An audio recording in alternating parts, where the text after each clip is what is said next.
umva nzaguhumugisha guheri imibereho nzakwereka ko ngukunda kuko nawe wankoreye.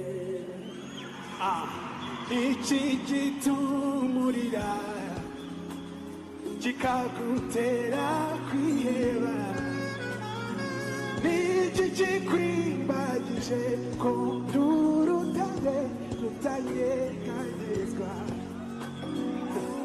amarira ntareke gutemba, ukomeza ibyizerwa cyane, namwe ngufitiye urukundo n'umwana wanjye abyemeza umwanzi naza.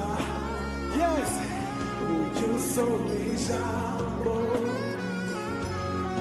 ujye uririmba indirimbo z'amashimwe, ntacyazagutwara gukunda. Ndashaka kubumva, reka tujyane.